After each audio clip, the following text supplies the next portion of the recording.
Hi friends, welcome to rose William channel. இன்றைக்கி கல்யாண நாள், பிறந்த நாள் கொண்டாடுற எல்லாருக்கும் எங்களுடைய பிறந்த நாள் கல்யாண நாள் வாழ்த்துக்கள். Praise the Lord. Good morning. இன்றைக்கி நம்ம என்ன சமைக்க போகிறோன்னா, மருவள்ளி கிழங்கு போட்டு நெத்திலி கறி ஆக்க போகிறோம். வாங்க பார்க்கலாம். இப்போ பாருங்கள், இங்கே வந்து என்ன இருக்காங்கன்னா, கடுகு தாளிப்பும் உப்பையும் போட்டு நான் நல்லா வேக வச்சிட்ருக்கேன் ஃப்ரெண்ட். அவங்க வெந்து வரட்டும். பாருங்கள், அவங்க கூடயே நான் கொஞ்சமாக வெந்தயம் சேர்த்துக்கிட்டேன். அவங்களும் வெந்து வரட்டும், லேசாக வரட்டும். இந்த டைமில் அவங்க வெந்து வர்றப்ப நான் என்ன செய்கிறேன்னா, நெத்திலி கறியோடு போட்டுடுறேன். நெத்திலி போட்டு நல்லா தாளித்து வர்றப்ப, நெத்திலி வெந்து வர்றப்ப நான் ஒரு இது கருப்பில் ஒன்று போடுறேன். ஏன்னா அந்த நெத்திலி கறியோடு அந்த கருப்பில் சேர்ந்தால் நல்லா வாசமாக இருப்பாங்க. அப்போது ஒன்று போடுறேன். நல்லா வாசமாக இருக்காங்க ஃப்ரெண்ட். இந்த டைமில் நான் என்ன செஞ்சேன்னா, கொஞ்சமாக இஞ்சி பூண்டு பேஸ்ட்டு போட்டிருக்கேன் ஃப்ரெண்ட். கொஞ்சமாக இஞ்சி பூண்டு பேஸ்ட்டு போட்டிருக்கேன். அவங்களும் நல்லா வெந்து வரட்டும். இப்போ பாருங்கள், இங்கே என்ன எடுத்து வச்சுருக்கேன்னா, வெங்காயம் எடுத்து வச்சுருக்கேன், பூண்டு எடுத்து வச்சுருக்கேன், இஞ்சி இடித்து வச்சுருக்கேன், அப்புறம் கொஞ்சம் டொமேட்டோ, அப்புறம் மரவள்ளி கிழங்கு அவிச்சு எடுத்து வச்சுருக்கேன் ஃப்ரெண்ட்.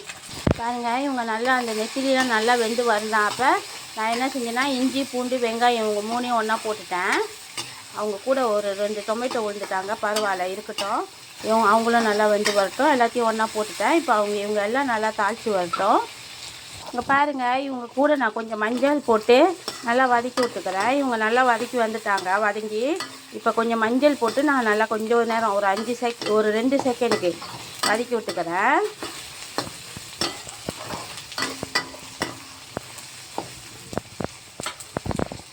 ரெண்டு செகண்ட் வதக்கி விட்டானே நான் என்ன செஞ்சுட்டேன்னா, டொமேட்டோ போட்டுட்டேன். இன்றைக்கி நான் டொமேட்டோ வெள்ளனியாக போடல, கொஞ்சம் தாமதமாக போட்டிருக்கேன். ஏன்னா எனக்கு அந்த டொமேட்டோ வேணும், முழுமையாக வேணும், அதனால் நான் அப்படி போட்டிருக்கேன். இப்போ பாருங்கள் ஃப்ரெண்ட், அவங்க வதங்கி வர்றப்ப நான் இந்த புளி இருக்காங்களே, இந்த புளி ஒன்று போட்டுடுறேன். அப்புறம் இவங்க கூடயே கரைச்சி வச்சுருந்த மிளகா சாந்தியும் இவங்க கூடயே நான் போட்டுடுறேன். பாருங்கள் ஃப்ரெண்ட், இவங்க நல்லா கொதித்து வர்றப்ப நான் இங்கே ஏற்கனவே அவிச்சு வச்சுட்டேன் ஃப்ரெண்ட். மரவள்ளி கிழங்கு அவிச்சிட்டேன். அப்போ அவங்களையும் இப்போ ஆட் பண்ண போகிறேன். ஆட் பண்ணிடலாம். இவங்க எல்லாம் நல்லா வெந்து கொதித்து வரட்டும் ஃப்ரெண்ட். ஆனால் மரவள்ளி கிழங்கு வந்து நான் ஏற்கனவே வேக வச்சுட்டேன் ஃப்ரெண்ட். வேக வச்சு அதை கழுவி எடுத்து வச்சுட்டேன். பாருங்க, இவங்கெல்லாம் நல்லா கொதித்து வரட்டும் ஃப்ரெண்ட். பாருங்கள், இவங்க மிளகா சாந்தையெல்லாம் நல்லா கொதித்து வந்துட்டாங்க. நல்லா கொதிச்சுக்கிட்டு இருக்கிற டைமில் நான் 1 ஸ்பூன் பெருங்காயம் போடுறேன். இந்த சின்ன ஸ்பூனில் 1 ஸ்பூன் பெருங்காயம் போட்டிருக்கேன். பெருங்காயம் போட்டானே இன்னும் கொஞ்சம் நேரம் வேக வச்சேன் ஃப்ரெண்ட். பாருங்கள், நல்லா கொதித்து எண்ணெய்லாம் மேலே வந்துட்டாங்க. நான் ஊற்றின ஆயில் எல்லாமே மேலே வந்துட்டாங்க. பாருங்கள் எப்படி இருக்காங்கன்ட்டுன்னு. இப்போ இந்த டைமில் நான் கொஞ்சமாக தேங்காய் பால் அரைச்சி வச்சுருக்கேன், அதையும் ஊற்றிக்கிறேன் ஃப்ரெண்ட்.